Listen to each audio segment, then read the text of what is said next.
bonjour à toutes et à tous. Bienvenue pour cette nouvelle édition de la conférence InnoVibes organisée par la Fondation DIARC, qui est la Fondation pour l'innovation en Valais. Je me présente, je m'appelle Cédric Luisier, je suis le responsable communication de la Fondation DIARC. Il semble que le confinement arrive gentiment à son terme maintenant en Suisse avec la levée d'une dernière série d'interdictions dès demain, le 6 juin.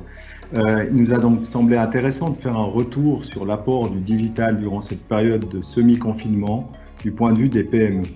Mais plutôt que de regarder vers le passé, nous souhaitons être davantage dans la perspective, même si on va quand même se demander quel héritage utile la digitalisation, parfois imposée par cette pandémie, va laisser aux entreprises.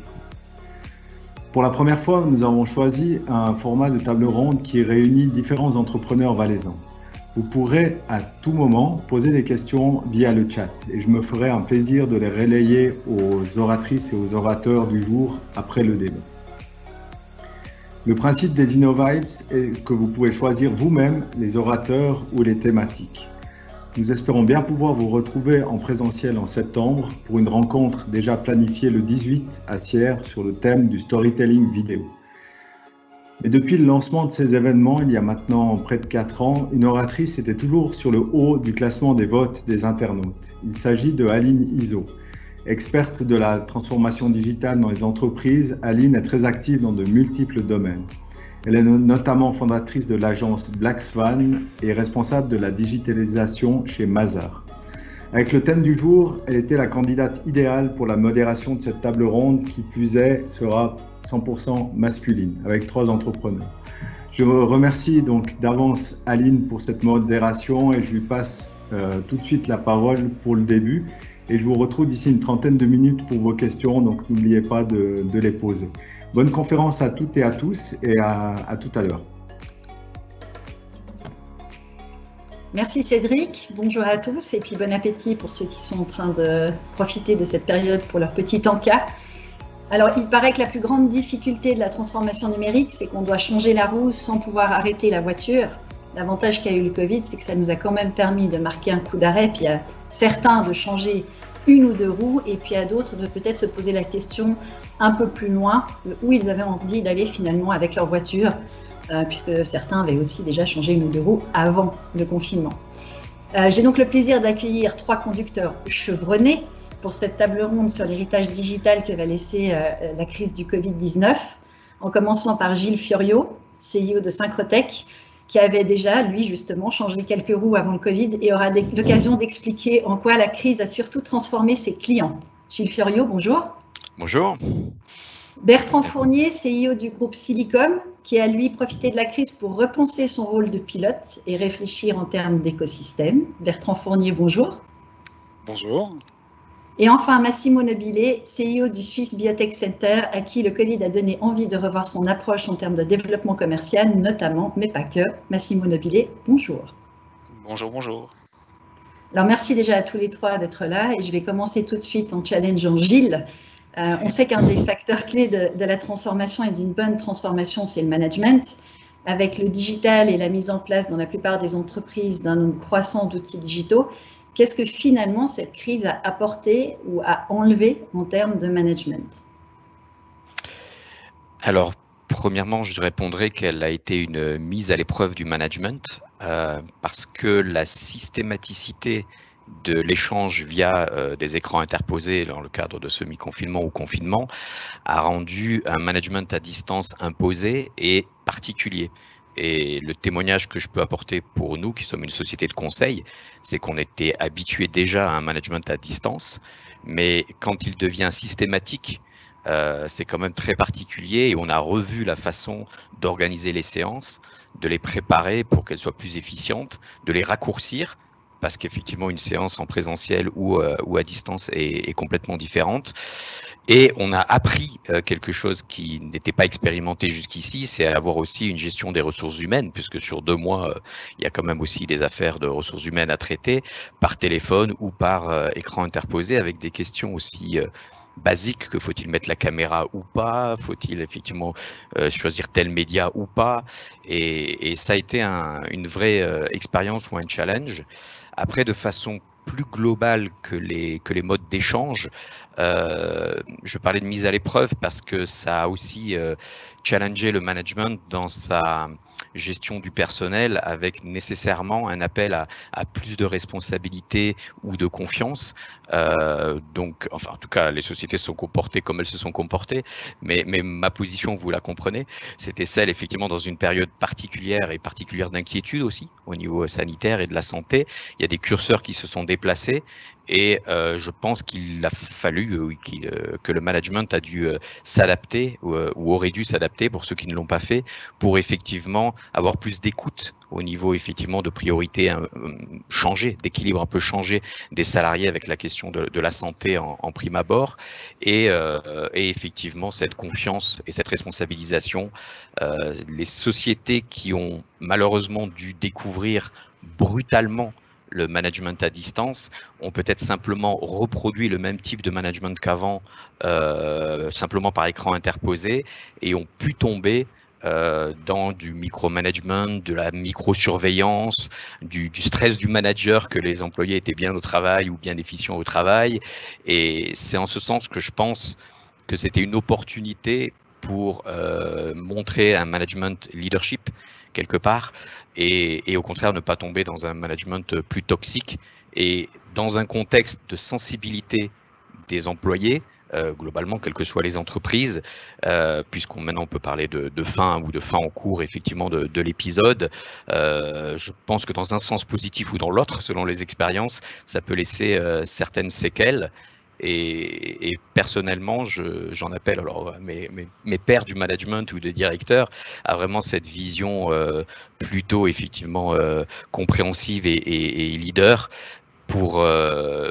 parce que je crois que Bertrand enchaîne sur effectivement la question des réflexions des directeurs pendant cette période, mais je pense que tout professionnel, tout salarié s'est retrouvé chez lui et a pu engager des réflexions personnelles sur sa carrière, sur son travail, parce qu'il était effectivement retiré d'un quotidien au bureau. Et on peut avoir la deuxième vague, mais pas celle du virus, la deuxième vague du jugement par la suite. Donc pour moi, c'était une mise à l'épreuve. Et je rajouterai un élément, dans la forme, un soin particulier à la communication aussi, au message qui pouvait être porté, prudent. Il y avait de l'inquiétude, et donc dans le cadre d'inquiétude, il y avait vraiment des demandes de comprendre quelles étaient les règles par rapport au retour au bureau, par rapport effectivement aux mesures sanitaires qui seraient prises pour organiser cela, ce qu'ils devaient faire ou pas.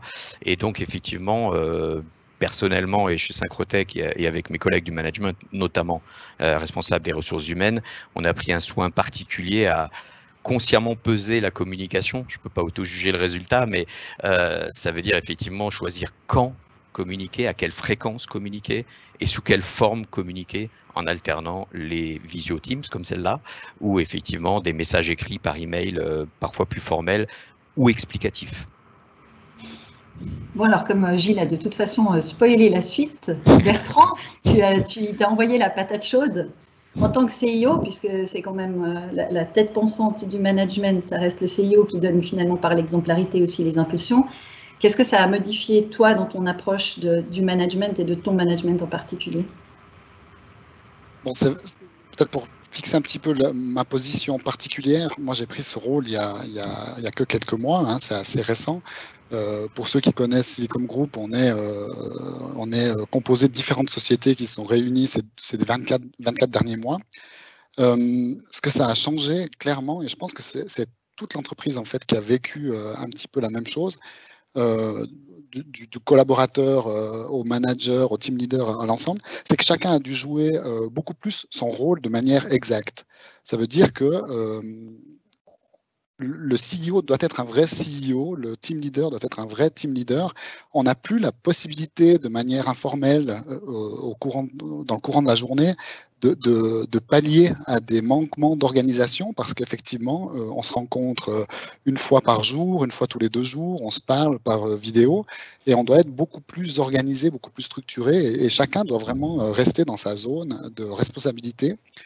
et faire attention à ne pas retomber dans sa zone de confort. Parce que ça, c'est le défaut effectivement de ce confinement, c'est qu'en étant isolé, loin des autres, loin des yeux, loin du cœur, on a le risque de retomber dans sa zone de confort. Moi, je viens du domaine de la technique, je suis dans une entreprise d'informatique, j'ai fait une école il y a quelques années déjà, et le risque que j'ai pu sentir au début, c'est de retomber et de refaire de l'informatique, alors que mon rôle, c'est pas du tout ça. Donc, c'est vrai que ça m'a forcé vraiment à prendre mes responsabilités, à prendre mon rôle pleinement et à vraiment structurer mes relations avec mes collègues avec cette vision-là. Alors, vous avez les deux un point commun, hein, c'est que vous êtes dans des entreprises qui sont plutôt déjà digital compliant, on va dire ça comme ça, par nature, ce qui n'est pas forcément le cas de l'entreprise de Massimo. Alors même si aujourd'hui, quand on dit biotech, on a l'impression que c'est hyper 4.0, c'est pas le business le plus virtualisé qui soit, et puis ça a probablement fait aussi apparaître certaines lacunes ou certaines pistes d'amélioration. Massimo, pour toi, c'est quoi les pistes d'amélioration dans ton secteur d'activité par rapport à ce qu'a mis en exergue la crise du Covid ? Tu le soulignes très justement, on pense souvent que la biotech et la pharma c'est très high-tech, mais du point de vue digital, c'est très en retard finalement. Et puis on est dans des modèles d'affaires qui sont très old school. Les gens pour faire du business, ils ont besoin de se rencontrer, de faire du speed dating, de se voir dans des foires.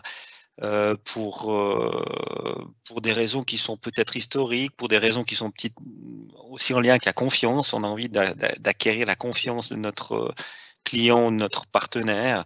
Donc, on doit se voir 1 fois, 2 fois, 10 fois. Les temps d'acquisition sont très longs. Et puis, ce qui s'est passé avec la crise du Covid, c'est que finalement, tout s'est arrêté du jour au lendemain, avec des personnes qui n'étaient pas habituées à faire du business en mode virtuel, mais plutôt des RP qui font du porte-à-porte. Et finalement, le pipeline de contact de clients se limite à sa plus simple expression, qui est quelques échanges d'emails. Alors, il faut repenser tout ça. Alors, il y a beaucoup de foires qui ont viré du côté du physique au virtuel, avec jusqu'à ce jour quand même assez peu de succès, parce que les gens sont juste pas habitués, et ça va créer des trous dans les pipelines. Un autre élément qui est très dépendant, sur lequel on est très dépendant dans nos environnements, c'est la partie normative et réglementaire. C'est qu'un client ou une autorité, pour vous donner une autorisation, pour signer un contrat, a besoin de venir vous voir, vous visiter vos infrastructures, visiter vos salles blanches, de mettre sur le grill votre équipe d'un point de vue procédure, d'un point de vue documentation. Et la structure aujourd'hui était très physique. On bloque 1 semaine où les gens viennent sur site pour mettre le nez dans vos classeurs et visiter vos infrastructures. Et aujourd'hui, comment on le fait? Comment est-ce qu'on peut rassurer un client qu'on a la bonne infrastructure s'il ne peut pas venir vous voir? Et on fait face à ces défis-là. On peut espérer que ça revienne à la normale, très bien, mais peut-être que cette crise du Covid-19 doit nous pousser, en tout cas sur le domaine biotech et pharma, à développer des nouveaux outils digitaux. Typiquement, un auditeur américain, asiatique, pourrait très bien visiter virtuellement notre infrastructure sans se déplacer physiquement. Je pense que les outils existent et par contre, ils ne sont pas utilisés. Donc ça, c'est tout un univers à mettre en place et à sensibiliser vraisemblablement. Alors, ça demande quand même quelques investissements, hein, les divers sujets qui sont liés à l'implémentation de nouveaux outils. Alors, on a vu que pendant la crise du Covid, l'État a pallié certains problèmes, mais c'est évidemment des situations d'urgence. Sur la partie du financement, c'est d'autant moins avec la crise du Covid. C'est pas maintenant que les entreprises ont forcément le plus de ressources pour aller investir dans ce qui pourrait les amener à changer justement cette roue ou des roues qui n'étaient pas encore changées jusqu'ici. Comment vous voyez les uns et les autres la possibilité aujourd'hui de rationaliser un peu les investissements ou d'aller chercher des sources d'investissement différentes de ce qu'on pouvait imaginer avant la crise du Covid? Peut-être Bertrand. Alors, je prends la parole, je crois que Gilles avait une idée. En fait, je pense qu'il y a un phénomène, c'est que les investissements ne sont plus les mêmes. Quand on parle de roue, on ne change pas la roue, c'est vraiment une nouvelle roue. C'est même presque un nouveau véhicule. Donc, on doit vraiment se poser la question. Effectivement, comme disait Massimo tout à l'heure, les outils existent, mais aujourd'hui, les habitudes sont tellement fortes de faire d'une manière. Et là, tu parlais notamment de votre business, mais si je prends tout le monde a accès, tout le monde travaille avec une fiduciaire ou avec un réviseur, le contrôle TVA ou des choses comme ça, les notes de frais, ça se fait encore sous format papier. Et moi, je connais des fiduciaires qui disent imprimez-moi les documents que je puisse les contrôler. Et ça, c'est pas parce que les gens sont ignorants ou on va dire stupides, c'est juste qu'ils se disent pas je peux le faire autrement. Et peut-être que mes coûts vont être différents et puis simplement l'investissement doit se faire ailleurs. Je pense que c'est ça. C'est pas des coûts supplémentaires, c'est juste qu'à un moment il faut prendre la décision de changer. Et je crois que ce que nous a appris la situation qu'on a vécue, c'est qu'on pouvait changer par contre très rapidement. Ça, je pense que je crois qu'on était à peu près tous d'accord sur cette constatation. Donc les investissements doivent être faits ailleurs, différemment, et pas en supplément. Ça, c'est mon avis sur la question. Gilles, tu voulais rebondir?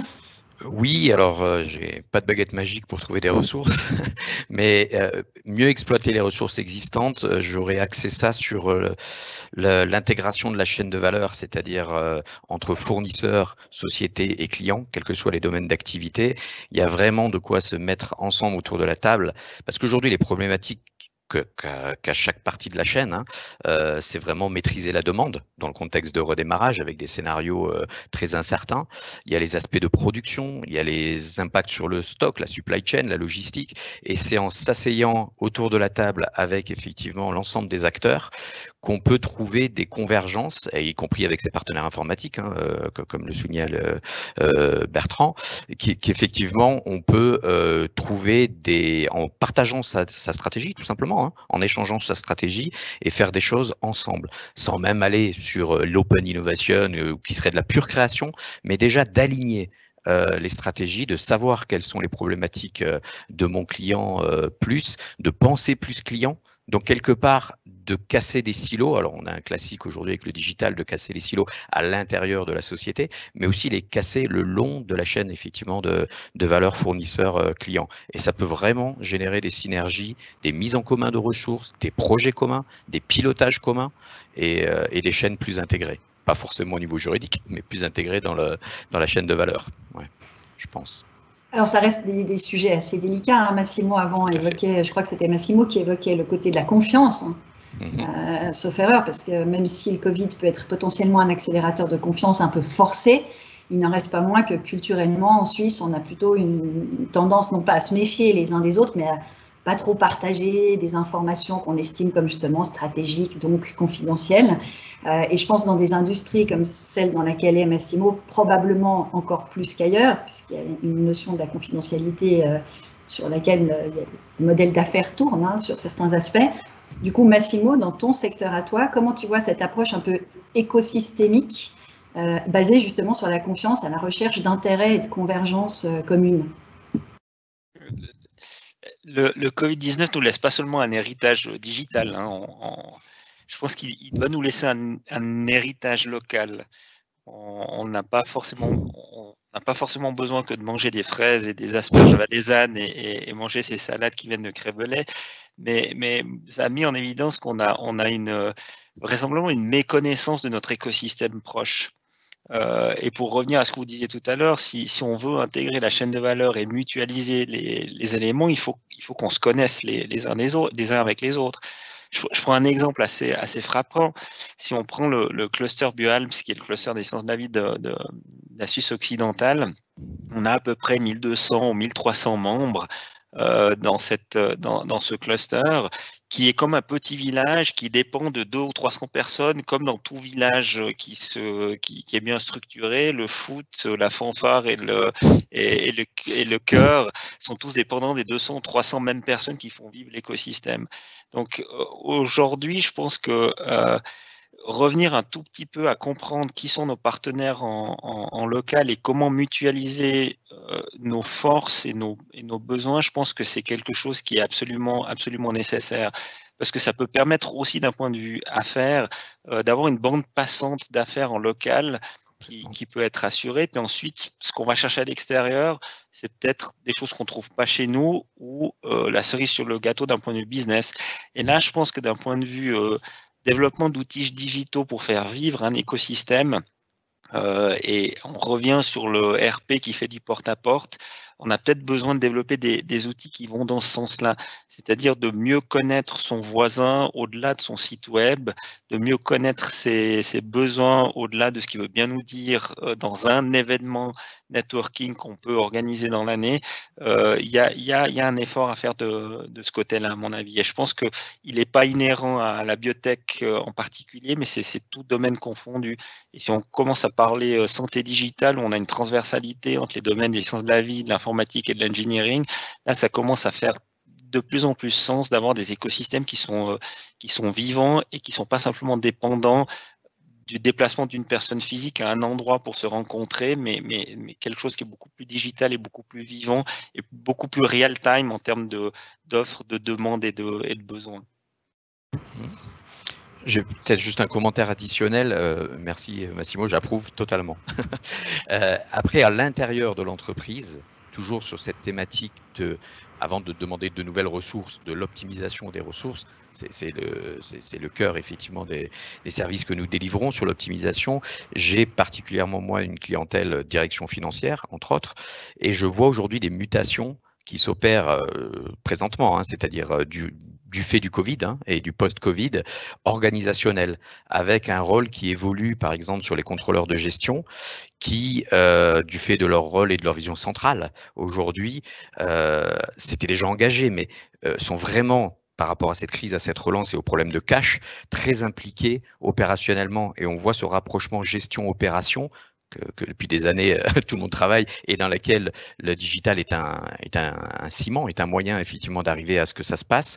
Il y a un rôle encore nouveau. Le business partner de la finance, ça existe depuis un moment, mais avec la problématique du cash, c'est d'autant plus sensible. Et aujourd'hui, on a vraiment un travail des contrôleurs de gestion auprès des directeurs de business unit ou d'opération pour optimiser ses ressources financières et je dirais même insuffler une culture du cash. Parce qu'aujourd'hui, la plupart des business units sont pilotés par des comptes de résultats, et sauf que présentement, le problème des prochains mois, c'est un problème de trésorerie. Et les directeurs, managers de BU n'ont pas forcément la culture effectivement de la trésorerie. Les comptables sont sur leur calendrier comptable et n'ont pas forcément conscience du calendrier concret des opérationnels. Et donc, il y a des changements qui sont en train de s'opérer avec une organisation qui va vers une sorte de simplification ou en tout cas des échanges raccourcis, accélérés, des hiérarchies un peu plus plates. Peut-être que c'est temporaire, peut-être que c'est tactique, mais c'est quelque chose que j'aimerais voir durer personnellement. Alors, vous parlez des aspects financiers, enfin, notamment toi, Gilles, tu insistes là-dessus. En même temps, il y a différents éléments dans ce que tu dis qui ont aussi trait à une autre fonction qui, moi, me parle particulièrement. J'ai un attachement personnel, c'est la fonction RH pour divers aspects, que ce soit la partie management dont on parlait avant, c'est-à-dire qu'est-ce que ça change dans les modes de management et comment on va accompagner les managers là-dedans, comment est-ce qu'on arrive finalement à trouver des profils qui sont capables de fonctionner aussi en écosystème, parce que c'est pas donné à tout le monde et les profils qu'on a aujourd'hui sont peut-être pas non plus tous à l'aise dans ce mode de collaboration-là. Est-ce qu'au niveau RH, vous observez des changements, et je parle de changements qui sont amenés à durer dans vos entreprises respectives ?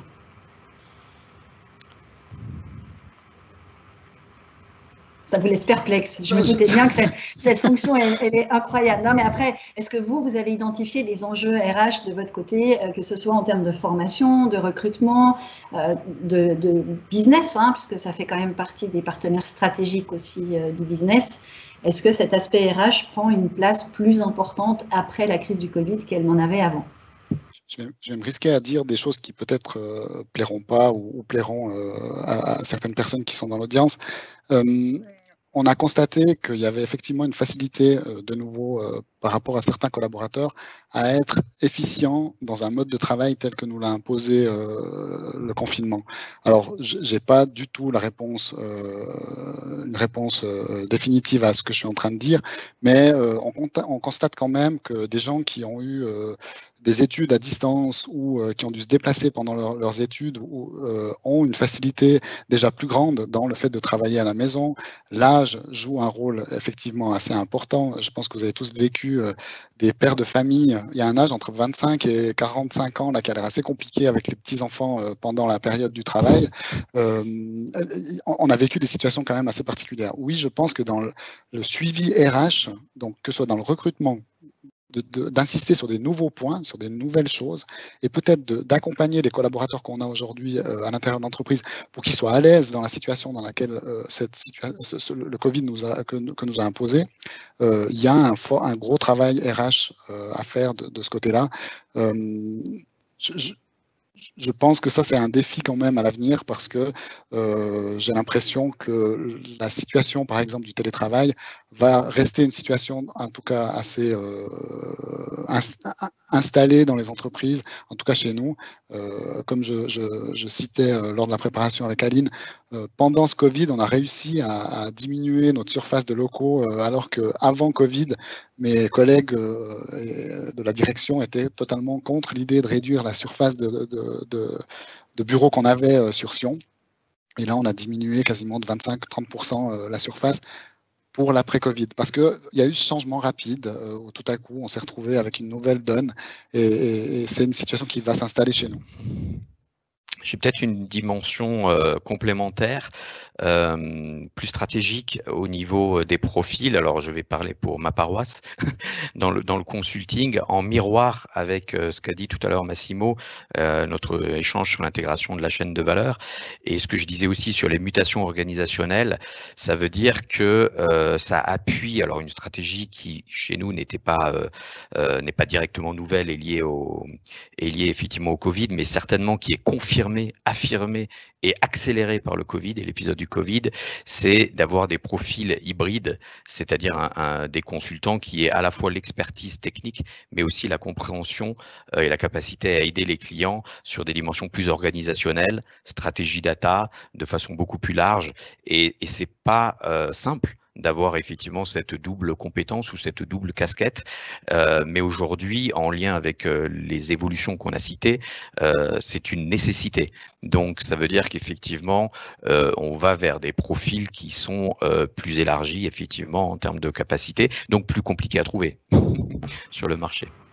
Massimo ? Ouais, j'aurais un commentaire pour compléter qui va peut-être jeter un petit pavé dans la mare. Qui dit RH dit formation. Est-ce que notre système de formation est adapté à cette transformation digitale? Parce que si c'est encore les PME qui doivent prendre sur leur responsabilité de former les gens à cette transformation digitale, ça va être un investissement encore supplémentaire à mettre sur le compte de l'OPEX des sociétés, et ça, c'est pas viable économiquement à long terme. Donc, est-ce que notre système académique est formé? J'ai l'impression qu'on a du retard de ce côté-là. C'est pas simplement en mettant en ligne des cours qu'on devient digital.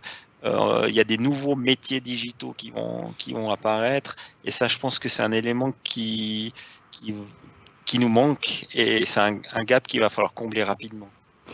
Tu proposais, Massimo, quand on a échangé, en tout cas par rapport à ton secteur, je trouvais l'approche assez intéressante. Tu faisais une comparaison avec le monde du football. Vu qu'on est en Valais, en plus, ça se prête plutôt bien. Donc, je te laisse peut-être expliquer ta métaphore footballistique. Ma métaphore footballistique, c'est que quand je lance le pavé dans la mare, c'est que je me pose la question si on a vraiment les key opinion leaders au niveau formation académique qui peuvent nous permettre de faire cette transformation tant en termes de formation que de recherche et développement. Et peut-être que des fois, on devrait faire l'acquisition de quelques stars dans le domaine pour les attirer en Suisse, qu'ils amènent des nouvelles idées, des nouveaux courants pour entraîner, j'ai envie de dire, dans leur sillage, une structure académique et de formation qui en Suisse est très bonne. La critique n'est pas sur la structure de formation, mais sur le contenu. Et je pense que si on arrive à amener des key opinion leaders visionnaires dans le monde de la transformation digitale, avec la structure qu'on a, on peut potentiellement très vite combler ce gap. Mais il faut acheter Ronaldo ou Messi selon chez qui on est supporter. Ça, je laisse le choix. Bertrand, tu voulais compléter ? voulais juste compléter sur une chose qui paraît simple, mais effectivement, dans le monde de la formation, les moyens et la forme de la formation sont des choses qu'il faut vraiment améliorer. Je rejoins aussi ce que disait Massimo. Si les gens sont déjà coachés dans un monde beaucoup plus digital et les moyens qui sont utilisés pour distiller la formation, qui est effectivement très bonne aujourd'hui, s'ils sont déjà tournés vers le monde de demain, les gens arrivent beaucoup plus vite près dans le monde du travail et c'est pas à la PME effectivement d'accompagner cette transformation. Ça je suis totalement d'accord.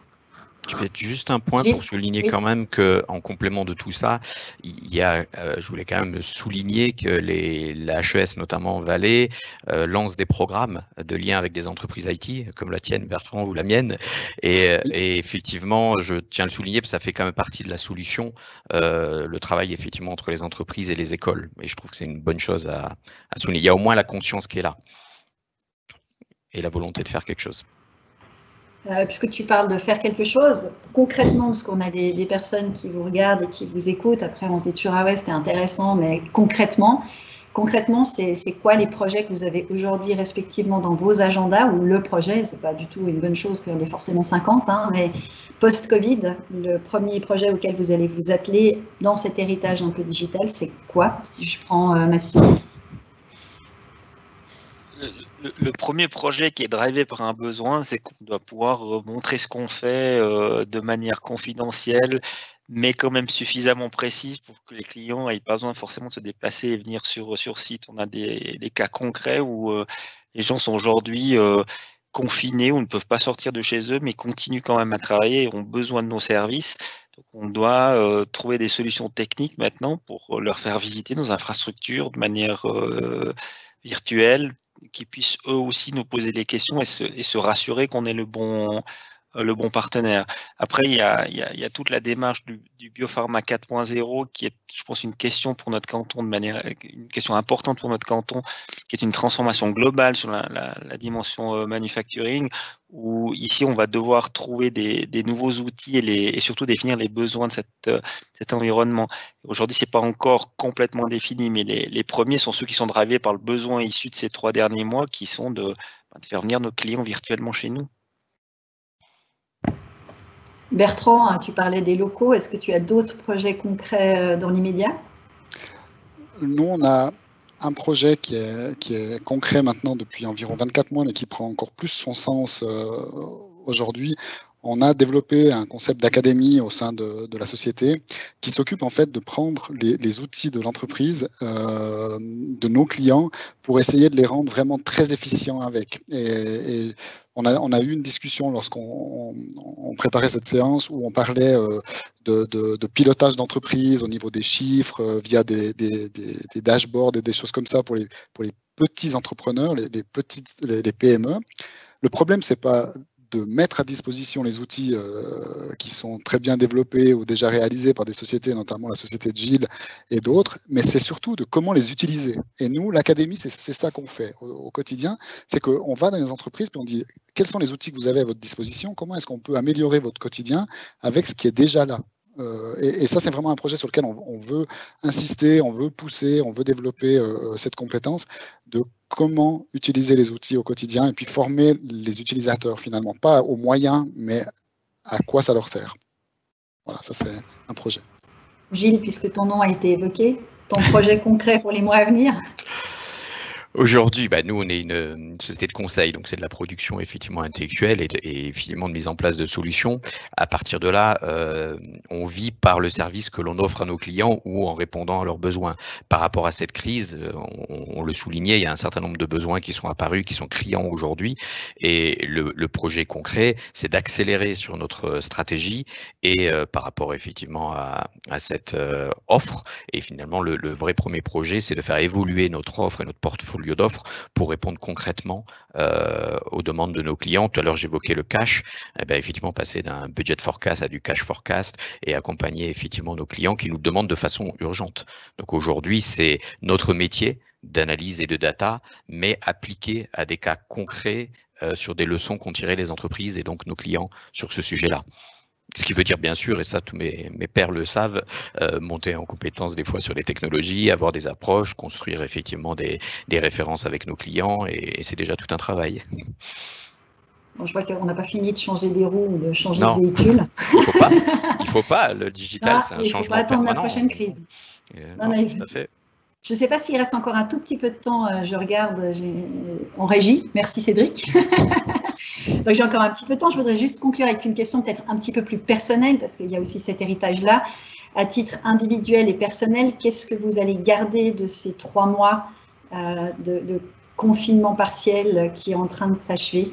Massimo, peut-être pour commencer. Je me posais fois la question si ce confinement, on ne devrait pas le répéter, j'espère pas sanitairement, chaque année, parce que ça permet de prendre de la hauteur par rapport à ce qu'on fait. Est-ce que c'est la délocalisation physique du bureau au bureau à domicile ou un effet de distanciation par rapport à ses collègues, mais je pense de prendre un tout petit peu de hauteur, ça permet aussi des fois d'avoir un peu plus de clarté sur ce qu'on fait, puis de finalement pouvoir focaliser sur ce qui est fondamental pour la vie de la société. Et j'ai eu l'impression en fait que ces 3 mois ont permis de nettoyer les bruits de fond et de gagner en efficacité. Et maintenant, comment est-ce qu'on peut traduire tout ça avec un retour à une vie normale où les gens vont se retrouver tous ensemble, c'est un défi RH qu'il faudra prendre. Bertrand, à part ta coiffure? Voilà, c'était moi qui devais la placer, celle-là. Non, à part ma coiffure, je rejoins exactement ce que disait Massimo. Pour moi, c'est ça, la capacité d'adaptation des gens et des entreprises qui est phénoménale. Et là où tout le temps on disait non, on peut dire oui, presque tout le temps. Et ça, c'est vraiment quelque chose que je vais retenir pour l'avenir. On est capable de beaucoup. Gilles, on a commencé avec toi, on finit avec toi. Okay. La première, comme mes confrères là, c'est aujourd'hui, c'est vraiment le temps qu'on a pu prendre pour du recul. Honnêtement, je suis inquiet, Massimo, sur la capacité à ne pas se faire réaborder par le monde d'avant, qui est déjà très très présent depuis 2-3 semaines et qui revient. Mais ça a été un moment particulier pour faire les fameuses choses qui sont importantes mais pas urgentes, mais celles qui permettent de se construire et de construire l'avenir. Et bien évidemment, il y a une envie très forte. Je ne fais pas de promesses sur l'avenir, mais il y a une envie très forte de pouvoir conserver effectivement cette dimension de réflexion. Il y a quelque chose qu'on n'a pas cité peut-être tout à l'heure. Pour moi, c'est Bertrand citait effectivement le rôle de CEO parce qu'effectivement il est plus récent pour lui sur l'incarnation. Mais c'est vrai que je pense que les dirigeants ont de nouveau été aussi mis à l'épreuve pour être un phare pour leurs salariés qui étaient inquiets sur leur santé, inquiets sur les risques, inquiets sur ce qui allait se passer économiquement, inquiets sur le chômage. Et il a fallu aussi prendre sur soi et effectivement représenter cette sérénité, cette stabilité. Et ça, c'est quelque chose, je pense, qui ne se perd pas et qui s'acquiert effectivement sur le long terme et qui représente, pour nourrir le propos de Bernard, effectivement le côté je dis Bernard mais Bertrand, le côté effectivement de la stature du CEO. Un dernier point qui m'a fait plaisir, qui ne dépend pas du Covid lui-même, mais il en était un révélateur, c'est typiquement nous n'avons pas eu besoin de recourir à des aides publiques, tant mieux pour ceux qui en avaient vraiment plus besoin. Mais ceci dit, nous avons pu trouver un vrai dialogue avec nos fournisseurs sous-traitants et ou nos clients, qui des fois les clients nous ont demandé des efforts sur des délais de paiement et réciproquement par exemple nous on a trouvé des accords avec nos bailleurs et autres, et c'était un vrai plaisir de trouver un dialogue au sein d'une sphère privée complètement constructive, partenaire, tu disais Massimo, et donc je pense que c'est le fruit aussi d'une certaine éthique des affaires, de nouveau sur toute la chaîne, pas que Synchrotech, mais ses clients et ses fournisseurs. Et ma DRH dit bien que on a les clients qu'on mérite et les fournisseurs qu'on mérite, donc voilà, je la cite. Et effectivement, dans le cadre de ce point-là, c'est quelque chose que je vais avoir la lucidité et la conscience maintenant on le faisait, mais de le maintenir, voire de le développer, de le nourrir. Parce qu'effectivement, on a vu qu'en temps de crise, c'était des solidarités et c'était bienvenu. Merci à tous les trois. On constate, mais je pense que ce n'est pas une surprise pour la plupart, que l'héritage digital dépend avant tout de de la capacité des chefs à éclairer et à être éclairants pour leurs collaborateurs, leurs partenaires. Je vais laisser la parole à Cédric pour les questions éventuelles des participants et je vous retrouve éventuellement un petit peu plus tard. Merci à tous les trois. Merci. Alors oui, donc merci à tous les participants pour vos nombreuses questions. Je me suis permis de faire un petit choix. Donc une première question très concrète, est-ce que vous allez continuer tout ou en partie en télétravail? C'est une question de Séverine qui veut finalement savoir, on l'a évoqué tout à l'heure, mais est-ce que c'est vraiment une évolution durable ou est-ce que ça ne va pas perdurer dans le temps, ce télétravail? Je peux répondre. Allez-y. Ouais, moi je peux répondre pour Synchrotech. Aujourd'hui, on était passé d'un régime d'exception à un régime généralisé. Pour moi, on va revenir à un régime d'exception. Alors, je mets pas le curseur sur le volume de l'exception, mais dans notre métier du consulting, je le disais tout à l'heure, il y a beaucoup de la distance. Les consultants sont sur des clients, des projets différents, etc. C'est très important qu'ils puissent se retrouver au bureau, que les plus jeunes puissent bénéficier de l'expérience des autres, qu'il puisse y avoir un mimétisme, comme dans les leçons de ski, en regardant le senior ou le parrain faire pour le reproduire. Donc, je crois beaucoup. Nous, on a un bureau à Martigny, un bureau à Genève, alors qu'on est tout petit, on paye 2 loyers. Et aujourd'hui, effectivement, pour moi, c'est important de maintenir cette cohésion sociale. Donc, on n'a pas d'ambition de profiter, je dirais, de ce mouvement pour effectivement le généraliser. Par contre, on le maintient parce que ça reste vraiment quelque chose d'appoint qui est nécessaire quand il y a des travaux de réflexion, quand il y a des nécessités privées, voilà, et des situations particulières, mais plus comme ajustement. Après, sur Genève, notre bureau Genève, on a beaucoup de frontaliers et il y a aussi une loi qui effectivement contraint les entreprises à ne pas faire plus de 25% de home office pour leurs salariés frontaliers. Il y a une exception aujourd'hui sur cette loi, mais elle va prendre fin d'ici 2 semaines, je crois. Donc, merci Gilles. Chez Silicom, est-ce que c'est différent, exception ou généralisation? Alors, j'étais parti dans l'idée de le généraliser au maximum, mais aujourd'hui, on n'a pas trouvé de solution aux situations que j'explique comme étant des discussions de type informel, c'est-à-dire tout ce qui est spontané et puis qui apparaît comme ça au milieu d'un bureau entre 2 personnes, parce que la situation fait qu'il y a un sujet qui se discute comme disait tout à l'heure, peut-être par le mimétisme avec des pairs, des gens qui ont plus d'expérience. Là, nous, on n'a pas trouvé aujourd'hui une solution avec la visioconférence, avec l'organisation, pour aider les gens à s'entraider au quotidien de manière un petit peu plus informelle. Ça, on n'a pas trouvé. Donc, on va plutôt partir sur un modèle où on fait venir les gens un certain nombre de jours et le reste du temps, ils ont une certaine liberté pour s'organiser en termes de télétravail. Mais pour cette raison-là, principalement. Ok, merci beaucoup Bertrand. Est-ce que chez Massimo, c'est différent? On profite de faire le tour de table complet? C'est sensiblement différent parce qu'on a quand même une bonne partie de notre activité qui est censée être faite en laboratoire ou en zone de production. Donc cette partie-là, je peux difficilement la mettre en télétravail. Mais il y a toute une activité en lien avec le reporting, avec les analyses de données, avec l'écriture de procédures, de documentation, qui fait que ce que toi, Bertrand, tu vois comme un avantage, moi je le vois comme un désavantage, c'est quand on doit faire un rapport et puis qu'on a des collègues qui papillonnent autour d'un café, on est vite déconcentré. Puis je pense que cette partie-là, si on la rend formellement en télétravail, on doit laisser la liberté aux gens de dire oui, je dois écrire un rapport, je le fais depuis la maison. Et puis le constat que je peux faire après ces 3 mois, c'est qu'il y a l'activité du télétravail sur ce type d'activité-là rend les personnes extrêmement performantes. Je suis d'accord. D'ailleurs, j'ai un collègue qui m'a dit hier une phrase incroyable, qui m'a dit « J'ai plus travaillé sans venir au bureau qu'en venant au bureau ». Il a plus travaillé de manière individuelle, comme tu dis, avec des tâches justement où il doit être concentré, il doit être…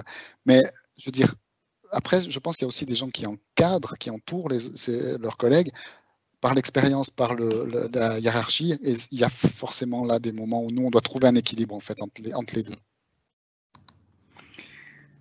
Très bien, merci. On passe, il nous reste encore un petit moment pour prendre une ou deux questions.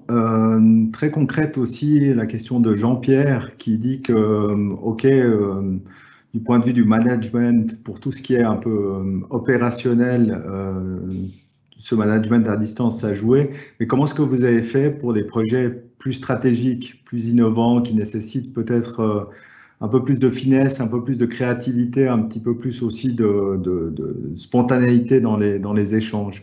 Est-ce que là, vous avez une solution, Massimo, volontiers? Alors je vais répondre à contre-courant par rapport à la question, c'est que nous, les mesures qu'on a dû prendre chez SBC pour assurer la sécurité de notre équipe, c'est de garder actifs les projets stratégiques qui sont les plus compliqués, qui sont les plus créatifs et qui demandent le plus d'activité. Et c'est ceci qu'on a gardé en vie et où les gens sont véritablement venus sur site pour le faire. Et j'ai constaté quelque chose de très intéressant, c'est que les personnes qui étaient sur site dégainaient facilement le Teams pour discuter avec un collègue qui était à la maison parce qu'il y a un problème qui est survenu, puis on va chercher l'information. Donc, le fait qu'on ait splitté l'équipe entre une partie sur site, une partie à domicile, n'a pas du tout coupé les lignes de communication. Au contraire, j'ai l'impression que ça les a favorisés. Donc, c'est vraiment un contre-courant par rapport à la question, je pense. Oui, moi j'ai un point de vue. Alors sur la partie interne, on a déjà répondu que le temps avait permis certaines réflexions. Par contre, effectivement, sur la partie client, moi c'est tout à fait simple. Les projets stratégiques de réorganisation, de transformation ont simplement été stoppés et reprennent en juin, pour faire simple. Pourquoi? Mais simplement parce que nos clients, dans le cadre de ces missions stratégiques, sont des directions, et les directions étaient tout simplement pas disponibles parce qu'occupées à gérer le tsunami des demandes d'aide de chômage, de relancement de la production ou de management de leurs équipes. Ils étaient tout simplement au four et au moulin et pas intellectuellement disponible effectivement pour ce type de travail. Ça a été mis entre parenthèses et effectivement ça reprend maintenant. Merci.